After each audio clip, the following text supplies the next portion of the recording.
My name is Morgan Reynolds. At the age of 33, I witnessed the abrupt collapse of my career as marketing director at Reynolds Innovations. After 8 years of unwavering commitment and countless weeks, pouring in 60 hours or more, I was utterly betrayed by the three individuals I had placed the most trust in. My younger sister, Emily, my professional guide and supervisor, Richard, and Allison, the woman I considered my dearest friend. They masterminded my utterly humiliating dismissal, offering cold smiles as security officers escorted me from the premises. What they were oblivious to was that I secretly held a controlling interest, 67%, of the very company they were employed by. If you've ever been blindsided by such a profound betrayal, perhaps share where you're tuning in from and consider subscribing. This recounting of events just might offer the sense of resolution you're seeking. I spent my formative years in Portland, part of a decidedly middle-class household where scholastic attainment and accomplishments were prioritized above all else. My parents weren't affluent, but they poured every resource they possessed into guaranteeing that my sister, Emily, and I would achieve the success that had eluded them. Emily was 6 years my junior, and from a tender age, I could sense her struggle with what she perceived as living under my shadow. While I excelled academically, consistently winning spelling bees and math contests, Emily sought validation through dance recitals and art exhibitions. Our parents attended these dutifully, but never seemed to quite grasp how to offer fitting praise. They would pose questions like, "Why can't you concentrate on practical subjects like your sister does?" Unintentionally, they sowed the seeds of resentment that would germinate silently over the span of decades. My academic achievements persisted throughout high school and into university, where I secured a full scholarship to the business school while juggling part-time work to manage living costs. This scholarship paved the way for prestigious internships that further embellished my resume, inadvertently widening the perceived chasm between Emily and myself. While my parents celebrated my accomplishments, my grandfather, Robert, emerged as my true mentor. Unlike my achievement-focused parents, Grandpa Robert educated me on the nuanced principles of business strategy, ethical conduct, and leadership. Most significantly, he imparted the profound strength of patient investing. "Money can acquire power, Morgan," he would counsel me during our Sunday chess matches. "But it is integrity that determines whether that power serves to construct or to demolish." What I failed to grasp then was that Grandpa Robert wasn't merely sharing wisdom, he was grooming his successor. When he passed away 5 years prior, I was astonished to discover he had bequeathed to me not only his considerable wealth, but also the majority shares in Reynolds Innovations, a moderately sized marketing technology firm he had discreetly invested in over previous decades. The company remained completely unaware that the elderly gentleman who occasionally toured their facilities as a curious investor had, over 3 decades, amassed a 67% ownership stake. With his final request, he asked me to immerse myself in the business operations from within, before revealing my identity as the owner. "Observe how they function when they believe no one significant is watching," he advised in a concluding letter. "You will uncover more genuine truths that way than from any quarterly report." Adhering to his sagacious counsel, I established a blind trust, managed by Jordan Chen, my grandfather's long-standing attorney, to maintain the secrecy of my ownership. Despite possessing an MBA and experience that could have easily secured me a senior role, I applied for an entry-level marketing coordinator position at Reynolds Innovations.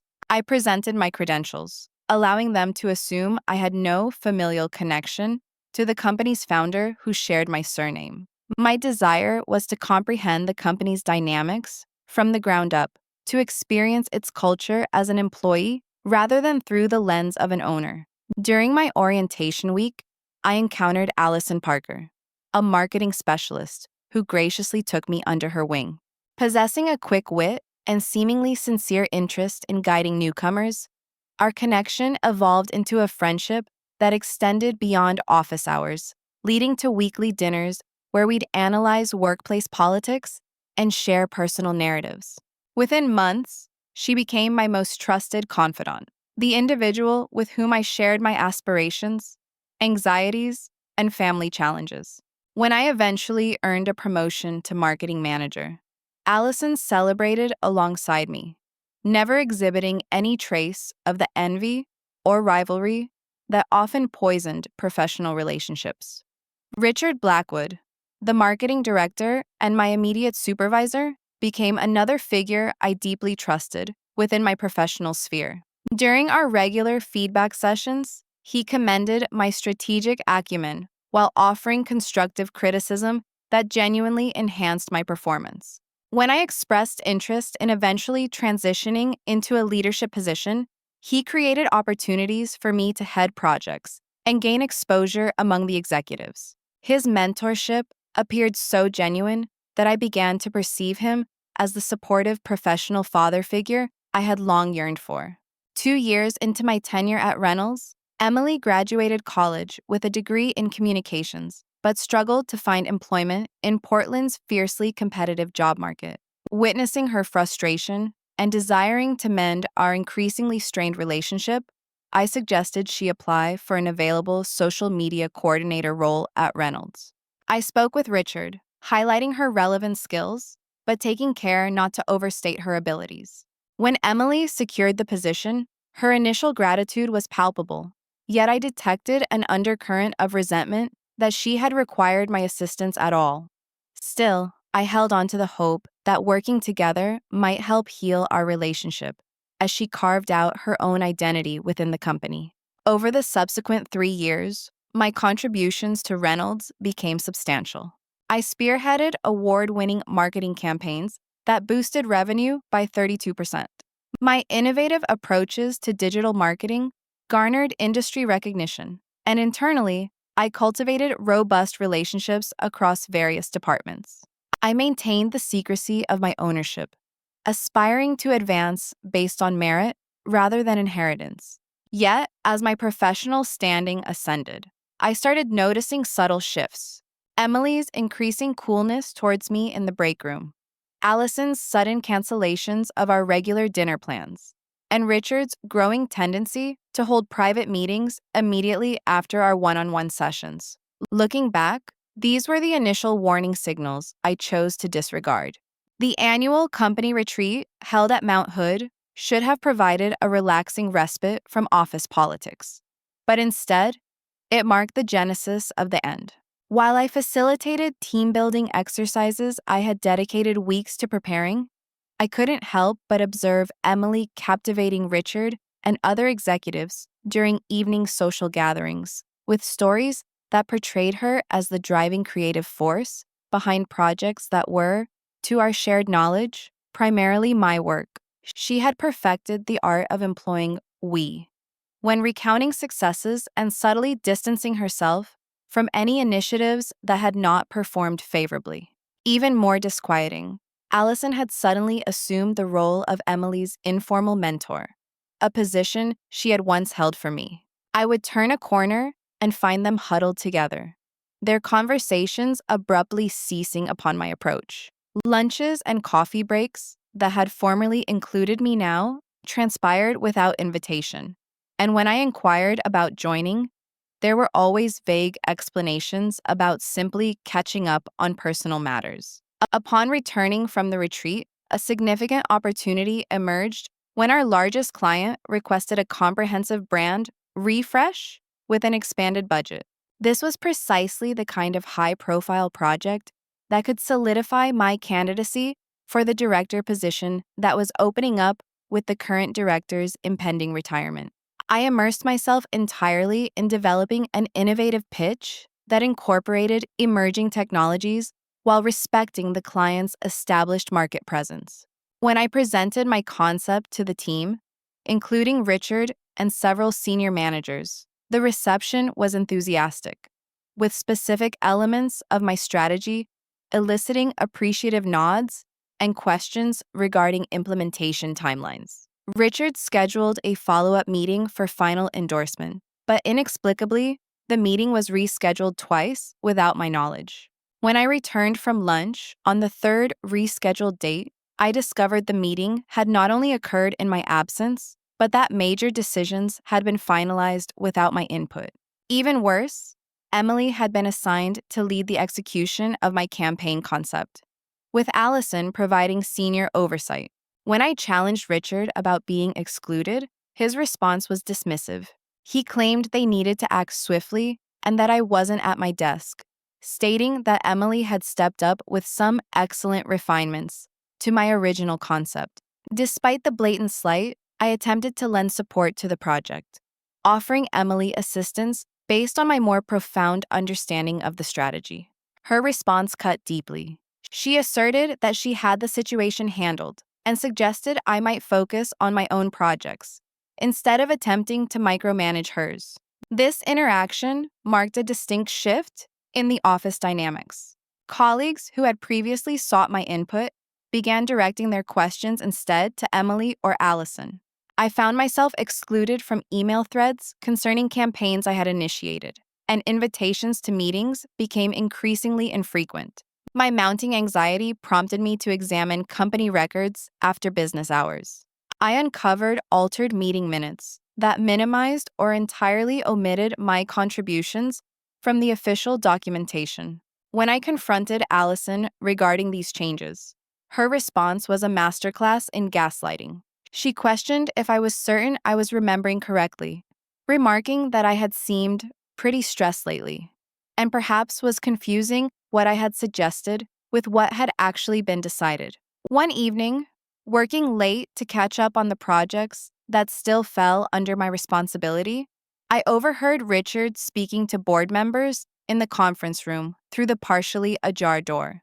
I heard him commending Emily's fresh perspective and natural leadership qualities, while subtly implying that my recent work displayed signs of creative stagnation and resistance to collaboration. My suspicions deepened when I unexpectedly encountered Richard, Allison, and Emily at a coffee shop located 20 miles from our usual neighborhoods on a Sunday morning. They clearly hadn't anticipated seeing me there, and their explanation about having happened to run into each other felt utterly unconvincing, given the distance from our regular haunts. As my isolation intensified, physical symptoms of stress began to manifest. Insomnia kept me staring at the ceiling until 4 in the morning. Anxiety attacks struck in bathroom stalls between meetings, and a growing sense of self-doubt led me to question whether I was simply imagining the conspiracy forming around me. My annual performance review with Richard, previously a source of affirmation and constructive feedback, suddenly featured criticism concerning my difficulty adapting to team dynamics and resistance to mentoring junior staff, despite no prior mentions of such issues. When the HR department requested unusual documentation detailing all my projects from the past year, with meticulous breakdowns of my specific contributions versus team input, the timing felt highly suspicious rather than routine. Concerned that my position was being systematically undermined, I contacted Jordan to convey my growing unease.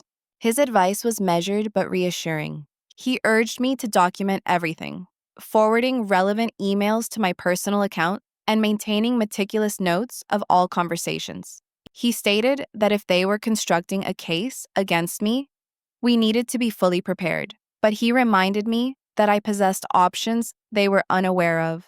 I opted not to disclose my ownership at that juncture, holding on to the hope that the situation might resolve naturally and wanting to believe I might be overreacting to typical workplace competition. The quarterly results meeting became the platform for the most blatant betrayal yet.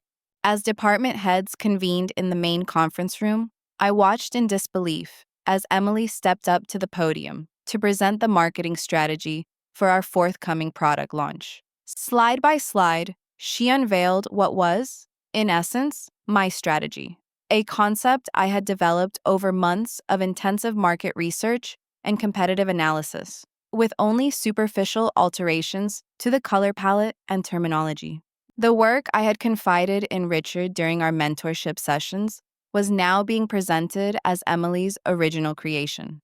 Beside me, Allison nodded with enthusiastic approval at each point, occasionally interjecting comments such as, "Emily's approach here is brilliantly innovative," or, "This truly represents a fresh direction for the department." Across the table, Richard beamed with paternalistic pride, as though observing the emergence of a marketing savant he had personally unearthed. The final blow arrived when Richard rose to announce organizational modifications.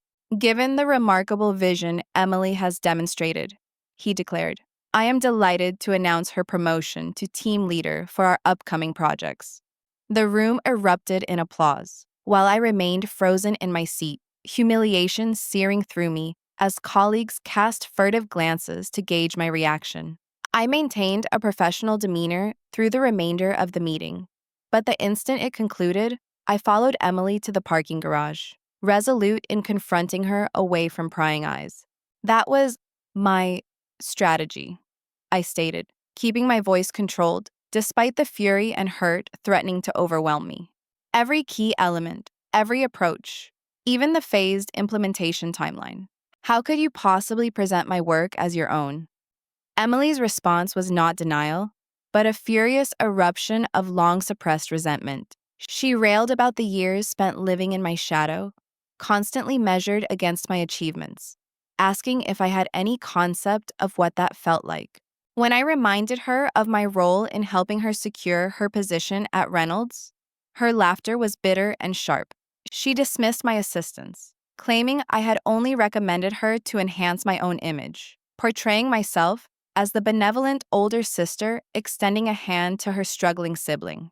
She questioned if I had ever considered that she might simply want to succeed in a place where my name wasn't already ubiquitous. The argument escalated until Emily delivered the statement that confirmed my most terrible fears. She asserted that Richard and Allison perceived something I couldn't, that I was past my prime, too comfortable to innovate, and that they valued what she contributed to the team. That night, unable to find sleep, I accessed my work email remotely. I uncovered an extensive chain of correspondence between Richard, Allison, and Emily, discussing my problematic attitude and resistance to change. The earliest messages were dated 6 months prior, suggesting a coordinated effort that had commenced long before any performance issues were ever raised with me. Delving deeper into shared network drives, I found presentation drafts with my name systematically removed from contributor lists, revision histories altered to minimize my input, and strategy documents reclassified to appear as collaborative endeavors, rather than my individual work. The orchestrated nature of the campaign against me became increasingly transparent as colleagues began avoiding eye contact in hallways, and conversations would abruptly cease when I entered the break room. Rumors clearly circulated beyond my hearing, cultivating an atmosphere of awkward tension that further isolated me. The situation escalated when HR summoned me regarding an anonymous complaint about my hostile behavior towards Emily and attempts to undermine team cohesion. The interview felt less like an investigation and more like an indictment, with leading questions clearly designed to extract responses that would conform to a predetermined narrative about my supposedly deteriorating performance and interpersonal skills. The interviewer's questions revealed the extent of their machinations. They cited several witnesses who had noted my visible displeasure when Emily received recognition, asking how I would characterize my reaction to her recent promotion. They mentioned understanding there had been a confrontation in the parking garage, where I had accused Emily of stealing my ideas, inviting me to explain the incident. Each question was framed in a way that made any attempt at defense sound like denial or evasion. That evening, I contacted Jordan for an emergency consultation, finally sharing the full scope of the situation. I explained that they were systematically erasing my contributions and building a case for my termination. forwarding the evidence I had gathered. Jordan's expression grew serious as he reviewed the documents. He commented that this was far more coordinated than typical workplace politics, stating they were laying groundwork for something significant. He suggested we consider if it was time to reveal my ownership position. Despite his advice, I hesitated. My emotional investment in having earned my position through merit, rather than inheritance, remained strong, and I naively clung to the belief that Richard would ultimately recognize the value I brought to the company he purportedly cared about. Let's wait, I decided. I want to see precisely how far they are willing to go before I show my hand. Jordan reluctantly concurred, but prepared the necessary documentation to assert my controlling interest when the opportune moment arrived. Just say the word, he assured me, and the entire power dynamic shifts. As the days unfolded, I continued performing my duties with unwavering professional excellence despite the increasingly hostile environment. My dedication to the company's mission and the employees who were not implicated in the conspiracy against me outweighed my personal grievances. I still believed in the products we created and the value we provided to customers, refusing to allow the betrayal to contaminate my work ethic. Looking back, I sometimes wonder if that very dedication made me an easier target, allowing them to continue contributing while they methodically dismantled my position piece by piece. The morning the email arrived marked the culmination of months of calculated betrayal. The subject line read, "Urgent discussion with HR and leadership, scheduled for 2:00 p.m. today in the boardroom." The ominous formality and complete absence of context signaled this was far from a routine meeting. Despite the churning in my stomach, I dedicated the morning to meticulously organizing documentation of my contributions. I printed emails proving my authorship of disputed projects and compiled performance metrics demonstrating my continued value to the company. If this was to be the confrontation I anticipated, I would not enter unprepared. Precisely at 2:00, I entered the boardroom to find a scene staged for maximum intimidation. Richard sat at the head of the table, flanked by Allison and our HR director, Patricia. Emily was seated slightly apart but clearly aligned with them. Two executive vice presidents, individuals I rarely interacted with, occupied the far end, their presence lending an artificial solemnity to the proceedings. The single empty chair, positioned alone on the opposite side of the table, might as well have been labeled accused. Richard's expression was a carefully practiced mask of somber regret as he commenced. He thanked me for joining, stating it was an unfortunate but necessary conversation about patterns of behavior that have become impossible to ignore. What ensued was a meticulously choreographed character assassination. Patricia opened a folder containing supposedly documented incidents, beginning with fabricated emails, where selective sentences were highlighted out of context to suggest hostility. Screenshots of projects allegedly sabotaged through my interventions were presented with timestamps that had clearly been altered. Most disturbing were the testimonials from anonymous colleagues describing my increasingly erratic behavior and intimidation tactics towards Emily. Allison's performance was particularly convincing, her voice seemingly cracking with emotion as she portrayed how difficult this was for her as my friend. She claimed that over recent months, she had observed alarming changes in my professional conduct, stating I had become territorial about projects, dismissive of collaborative input, and increasingly resentful of Emily's contributions. She alleged that as my friend, she had attempted to address these concerns privately, but the situation had only worsened. Emily completed the triumvirate of betrayal with a tearful account of feeling targeted and sabotaged by my supposed jealousy. She claimed she had tried so hard to maintain our relationship, both as sisters and colleagues, but that I seemed unable to accept her growing role in the company. She recounted the incident in the parking garage the previous week, stating I had accused her of stealing her ideas and threatened that she would regret it. Each time I attempted to defend myself, or present my own documentation, Richard smoothly interrupted, stating they would get to my perspective in a moment, or asking to complete the overview before addressing specific points. My evidence was dismissed as irrelevant to the established pattern or having been prepared after the fact to construct an alternative narrative. After 45 minutes of this orchestrated ambush, Patricia delivered the rehearsed conclusion. She stated that at Reynolds Innovations, they valued a collaborative culture built on mutual respect and integrity, and that when an employee's conduct repeatedly undermined these values, they had a responsibility to the entire organization to take appropriate action. Richard nodded solemnly before delivering the final judgment. Effective immediately, your employment with Reynolds Innovations is terminated. He mentioned that the necessary paperwork had been prepared and that security would escort me to collect any personal items from my desk. As if on cue, a security guard materialized in the doorway, holding a cardboard box containing items haphazardly swept from my desk drawer. My family photo lay face down, the frame cracked from careless handling. My carefully prepared evidence remained untouched on the table, as I had been effectively prevented from presenting my defense. The choreographed nature of the situation became even more evident as we exited the boardroom to find the normally bustling marketing department suspiciously quiet, as if everyone had been warned to remain at their desks for this precise moment.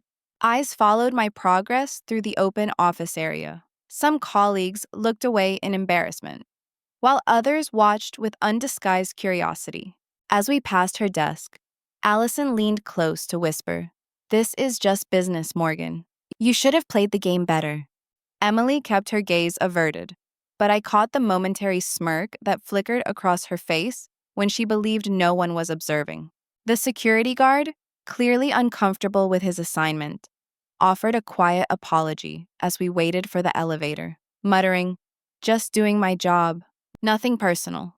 The box in my arms contained 8 years of professional life, reduced to a few mementos: a coffee mug from our product launch in Austin, a congratulatory card signed by the team after we won an industry award, and the shattered picture frame that had once displayed my proudest moment at the company. The walk through the lobby felt interminable, former colleagues staring or deliberately avoiding eye contact as the ultimate workplace humiliation unfolded. Through the glass doors, I caught a glimpse of Richard already engaged in animated conversation with Allison and Emily, their feigned concern from moments ago replaced with satisfied smiles. Outside in the parking lot, my security badge deactivated with a final beep, a technological punctuation mark to my unceremonious dismissal. Sitting in my car, I finally allowed the tears that had been threatening all afternoon to fall. A brief period of mourning for relationships I had believed were genuine, and a career path I had diligently earned. This moment of weakness lasted exactly 3 minutes before it was displaced by a resolute determination. With steady hands, I reached for my phone and called Jordan. "It's time," I said without preamble.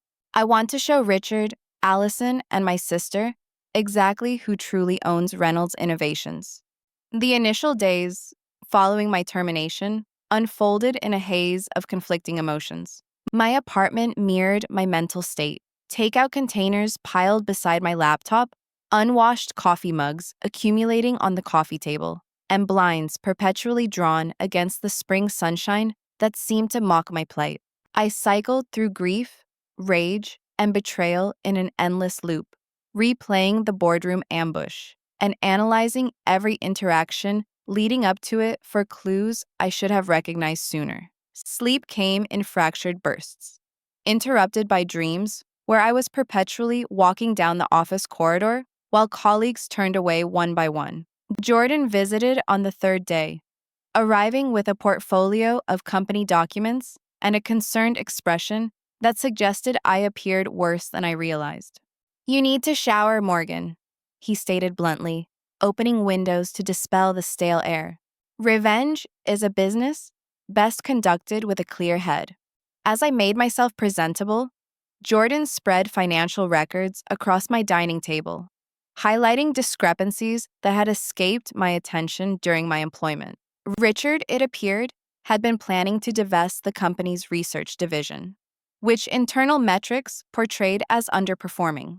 However, Jordan's independent analysis revealed it was, in fact, our most profitable sector, considering long-term contracts and intellectual property value. Allison had been systematically manipulating marketing performance reports to justify a departmental restructuring that would eliminate positions held by Richard's critics while simultaneously expanding her own team's budget and authority.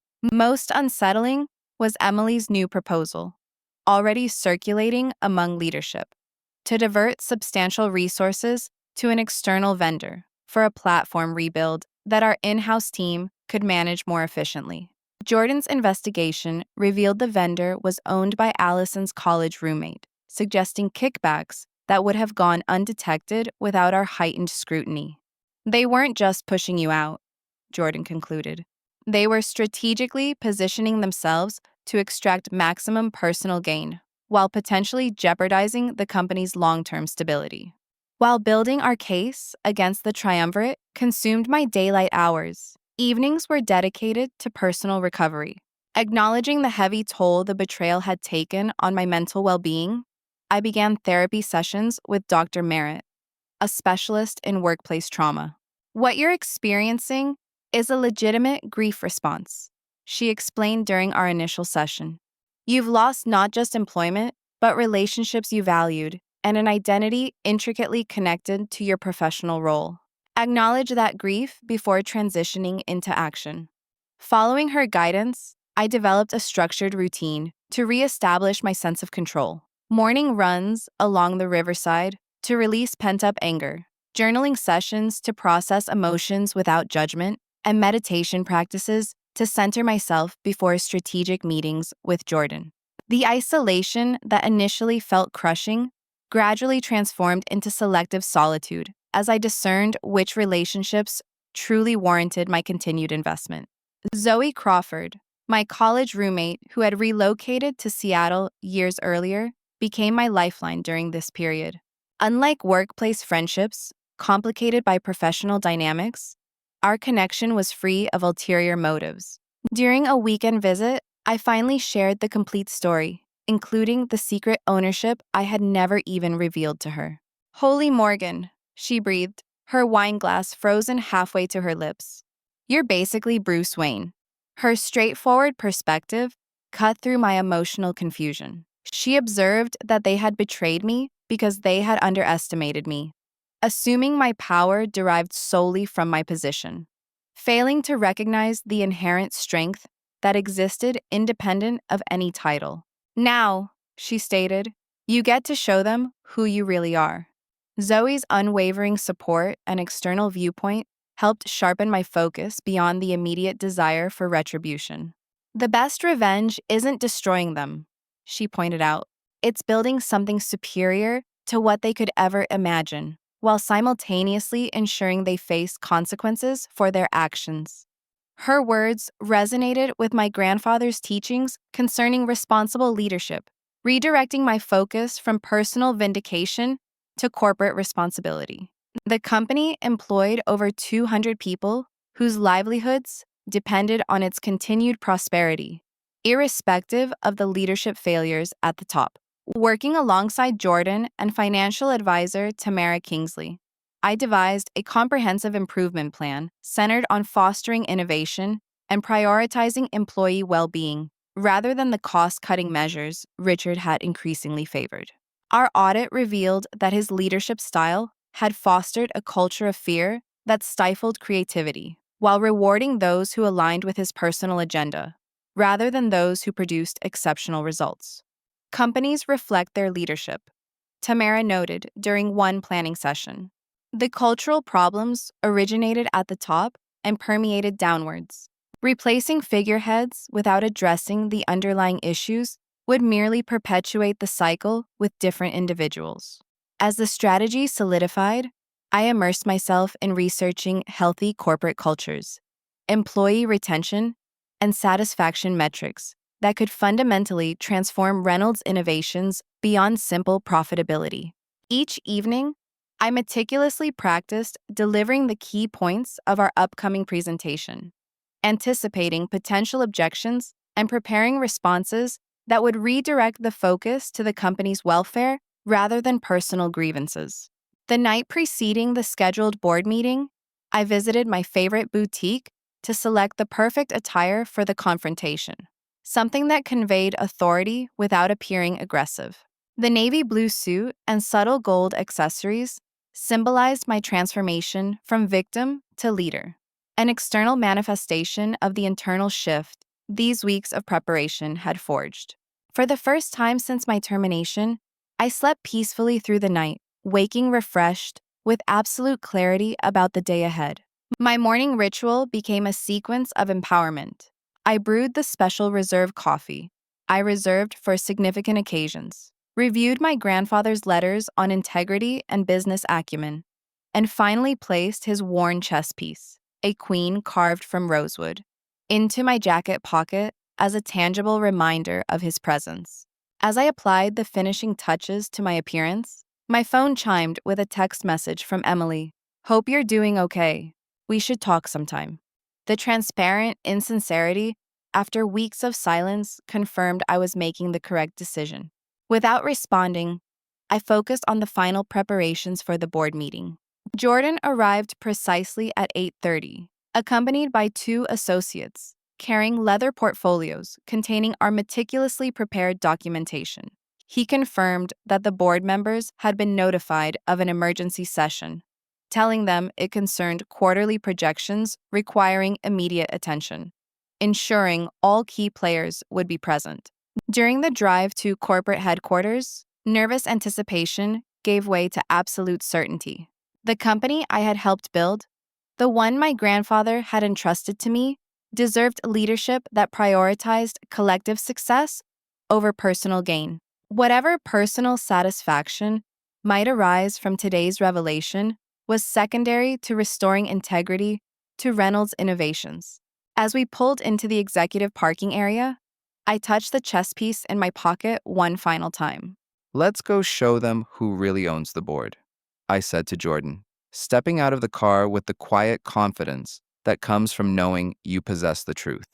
The security guard at the executive entrance did a double take as I approached, confusion evident as he recognized the recently terminated employee now walking purposefully towards him with a legal team in tow. "Ms. Reynolds, I was told you no longer," he began uncertainly, his hand instinctively moving towards his radio. Jordan stepped forward smoothly, presenting a folder of legal documents. "Ms. Reynolds is attending the board meeting as majority shareholder of Reynolds Innovations. Here's the documentation confirming her ownership and right to enter these premises." The guard's expression transitioned from confusion to shock as he verified the paperwork, then wordlessly stepped aside with an apologetic nod. The executive floor receptionist nearly dropped her phone upon recognizing me, immediately placing an urgent call that I presumed was to Richard's office. "They're already in the boardroom," she stammered. "But I don't think, that is, I wasn't informed." Jordan placed a reassuring hand on her desk. "No need to announce us. This is a scheduled appearance."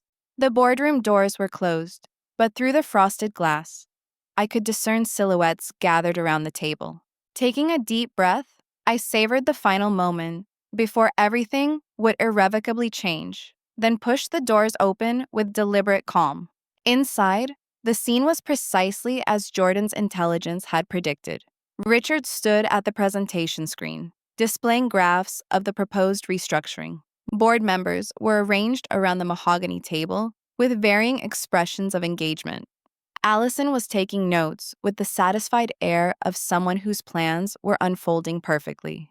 Emily was seated near the leadership section, nervously fidgeting with her pen as she attempted to project a confidence she clearly lacked. Conversations halted mid-sentence as heads turned toward our unexpected entrance. Richard recovered first, his expression shifting from surprise to controlled irritation. "Morgan, This is a closed board meeting. Security will escort you out immediately. He reached for the desk phone, but Jordan smoothly intercepted, placing his hand over the receiver. That won't be necessary, Mr. Blackwood. Ms. Reynolds is here in her capacity as majority shareholder. The phrase hung in the air like a physical force. Board members exchanged confused glances as Richard's face contorted with disbelief. What ridiculous claim is this? He blustered. If this is some desperate attempt to disrupt company business after your termination. Jordan methodically distributed folders to each board member. These documents confirm that Morgan Reynolds holds 67% of Reynolds Innovations through a blind trust established by her grandfather, Robert Reynolds, the original angel investor in this company. She has chosen to reveal her position today in light of concerning business practices that threaten the company's stability. The color drained from Richard's face as he frantically leafed through the documentation, searching for any loophole or misrepresentation. Finding none, he attempted to regain control of the rapidly deteriorating situation. This meeting is adjourned until legal can verify these claims, he declared. Everyone, please exit while we sort through this misunderstanding. Board Chair Sandra Mitchell, a steel-haired veteran of corporate governance who had remained silent until now, firmly closed her folder. I believe we should hear Miss Reynolds out, Richard.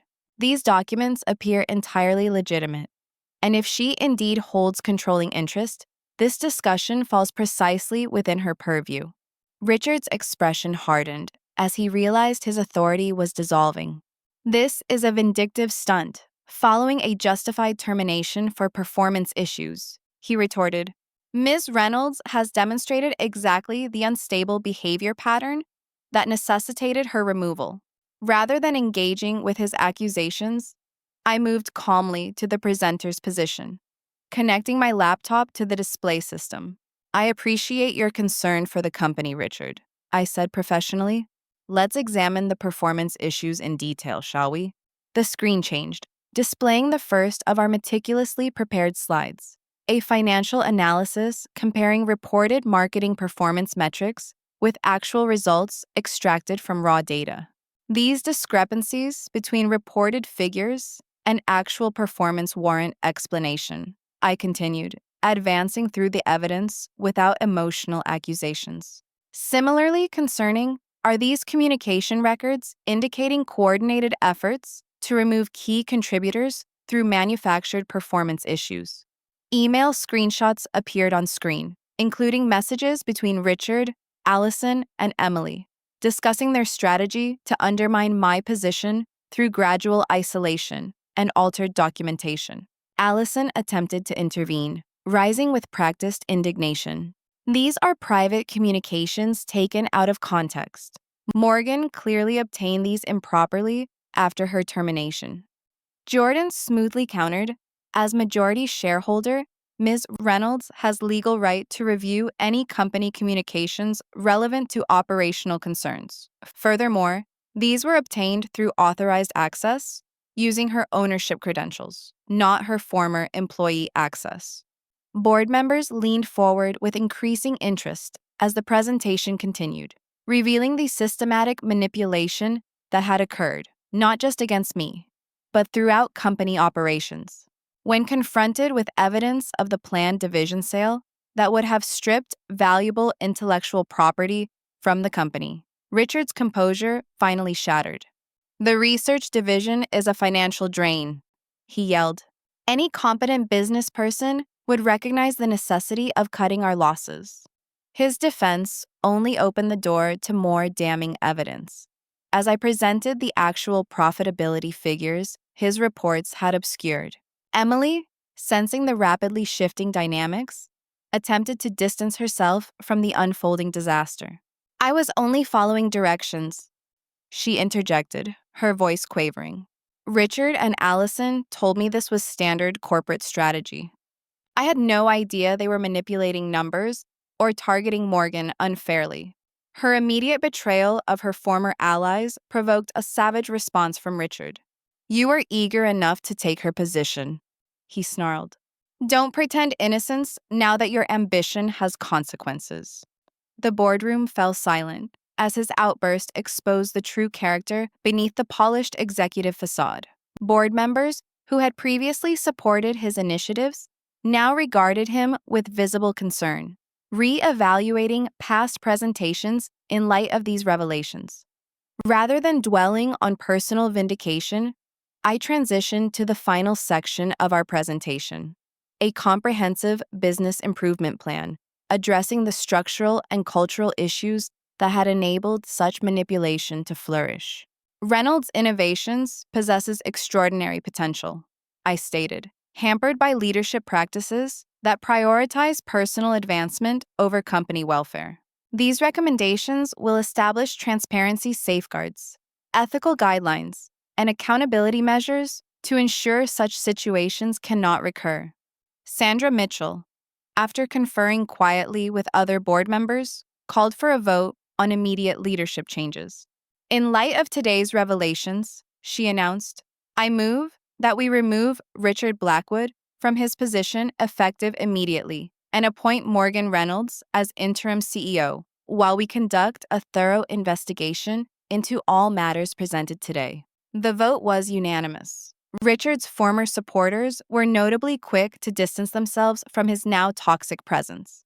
As security arrived, this time to escort Richard and Allison from the building, the symmetry with my own humiliating departure was lost on no one present. Emily remained frozen in her seat, tears now genuine as she comprehended the magnitude of her miscalculation. When others had exited, she approached hesitantly. Morgan, I didn't know how far they were going, she whispered. They convinced me you were trying to hold me back professionally, that you resented my success. I never wanted it to go this far. My response was measured, conscious of the remaining board members. We'll discuss your future with the company privately, Emily. This isn't the appropriate setting. The board formally appointed me interim CEO with the authority to implement immediate stabilizing measures, including freezing all pending organizational changes until a proper review could be conducted. My first executive decision was to address all employees honestly about the situation, aiming to prevent rumor and speculation from creating further anxiety. The company-wide meeting that afternoon became an opportunity to establish a new tone, transparency about challenges without singling out individuals for blame, a commitment to meritocracy without favoritism, and recognition of the contributions of those who had been marginalized under previous leadership. Standing at the podium where Richard had once orchestrated my humiliation, I focused on the future rather than dwelling on past grievances. Today marks a reset for our corporate culture, not a revolution, I announced. The excellent work you've all contributed remains invaluable, and the path forward will build on those strengths while addressing structural weaknesses that have hindered our collective potential.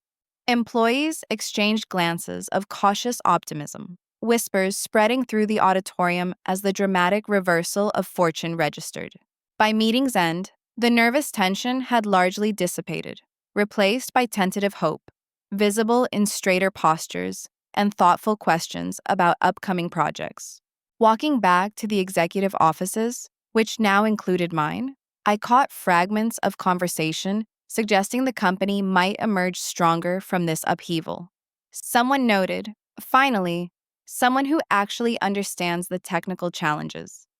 Another wondered if the creative team would now receive the resources they'd been requesting. A third commented on how I had focused on solutions rather than blame.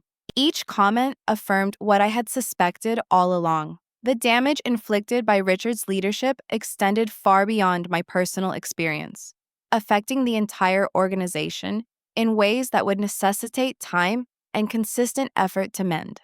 3 months elapsed with remarkable speed as Reynolds Innovations underwent its transformation under my stewardship. My grandfather's photograph now occupied a prominent place on my desk in the corner office. His wise gaze, a daily reminder of the profound responsibility accompanying ownership.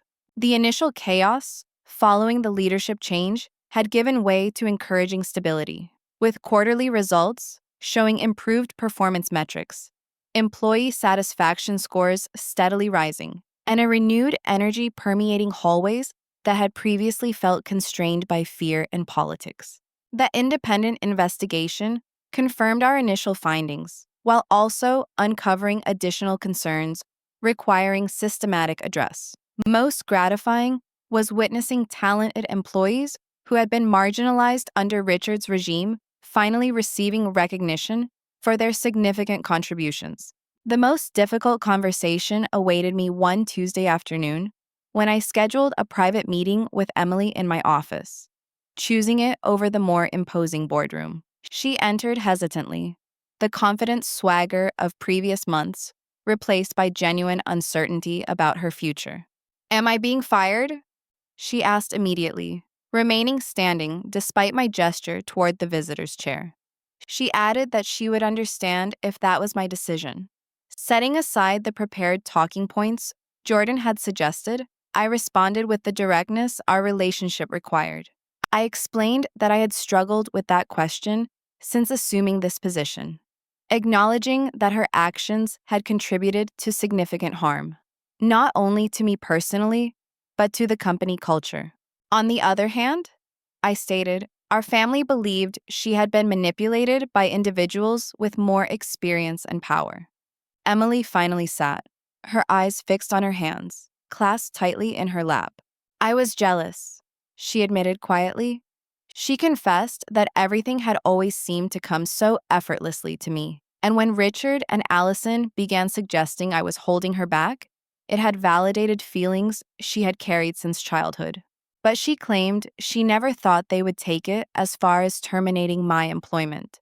And by the time she realized the true extent of what was happening, she felt trapped within the narrative they had created. Our conversation continued for nearly 2 hours, a painful but necessary process of untangling the complex web of family dynamics, professional rivalry, and the toxic influence of Richard and Allison's manipulation. Rather than opting for termination, I offered Emily a probationary position in product development, a department distinct from marketing where her communication skills could be valuable, but where she would report to Thomas Chen, known for his strong mentorship abilities and ethical leadership. "This is not forgiveness," I clarified as relief washed over her features. "It's an opportunity to rebuild trust through actions rather than words. Our personal relationship needs healing. That cannot happen if we are professionally entangled, which is why I am placing you in a different department with clear boundaries between your work and mine." The investigation into Allison revealed a pattern more disturbing than we initially suspected. Similar manipulative behavior at 3 previous companies, leaving a trail of damaged careers and fractured teams before she moved on to fresh opportunities where her reputation hadn't preceded her. Her attempt to position herself as an unwitting participant in Richard's schemes collapsed under documentation, showing she had often initiated the most underhanded tactics. Richard himself refused to exit gracefully, filing a lawsuit claiming wrongful termination and defamation that was quickly dismissed when our overwhelming evidence was presented in preliminary hearings. His reputation in the industry suffered irreparable damage as former colleagues, now freed from fear of retaliation, shared similar experiences of manipulation and credit theft throughout his career. The structural changes implemented at Reynolds Innovations focused on preventing future situations through increased transparency rather than punitive measures. Weekly open forums allowed employees to voice concerns directly to leadership. Anonymous reporting mechanisms provided safety for whistleblowers, and a comprehensive ethics policy established clear guidelines for advancement based on demonstrable contribution rather than political maneuvering. A mentorship program, ironically inspired by the facade Richard had presented, paired experienced leaders with promising talent through carefully structured relationships with regular oversight to prevent exploitation. My personal recovery advanced alongside the company's rehabilitation. Sessions with Dr. Merritt evolved from processing the betrayal to exploring healthier relationship patterns, particularly learning to recognize warning signs I had ignored in my eagerness to believe in Richard and Allison's supposed support. The red flags were undeniably there, I acknowledged, during one particularly insightful session. The exclusion from key meetings, the subtle undermining comments, the way conversations would abruptly cease upon my entry into rooms. I admitted that I had chosen to dismiss those signals because confronting them would have meant accepting that people I trusted were actively working against me. This heightened awareness shaped my approach to new relationships, particularly with Diana Martinez, the marketing director hired to rebuild the department after Allison's departure. Our friendship developed gradually, built on genuine respect and professional collaboration, rather than the forced intimacy Allison had cultivated to gain my confidence. Most healing was a difficult dinner with my parents, where I finally articulated the competitive dynamic they had unintentionally fostered between Emily and me. We both felt inadequate in different ways, I explained, as they listened with growing comprehension. I felt pressured to maintain flawless achievement, while Emily believed her different strengths were inherently less valuable in their perception. Their genuine distress at this revelation opened a path toward healthier family interactions, with monthly family meetings becoming a space for honest communication, free from the accumulated resentments of previous decades. Emily's journey towards redemption progressed in small, meaningful steps. Therapy addressing her competitive issues, consistent performance in her new role without seeking shortcuts to advancement, and gradually rebuilding our sisterly relationship separate from professional contexts. During a rare shared lunch in the company cafe, she made an observation that suggested genuine growth. I kept wanting what you had without understanding the work you put in to earn it, she remarked. Taking your position didn't give me your knowledge or experience, just a title I hadn't grown into. The lessons learned through this painful chapter proved invaluable beyond professional context, influencing how I approached all my relationships. I became more attuned to inconsistencies between words and actions, setting clearer boundaries while remaining open to genuine connection. Most importantly, I found a balance between compassion and the necessary protection that comes from establishing consequences for harmful behavior. A year after the boardroom confrontation, I visited my grandfather's grave with flowers and a chess set, arranging the pieces on the small table beside his headstone, just as we had done countless Sundays throughout my childhood. The company is thriving, Grandpa, I said, opening with his favorite move. Employee retention is up 70%. Our latest product launch exceeded projections by 23%. And the toxic culture is gradually healing under more ethical leadership. You were absolutely right about learning the business from the inside before revealing my position. Without that experience, I might have become precisely the kind of disconnected owner who enables harmful management practices. Playing both sides of the chess game, as we moved through the opening strategies, I reflected on the philosophy that now guided my leadership approach. Integrity as non-negotiable, accountability applied equally regardless of position, and the understanding that organizational health fundamentally depends on aligning individual ambitions with the collective welfare. The best revenge wasn't simply owning the company, I concluded, advancing a pawn in what would have been his favorite counter-strategy.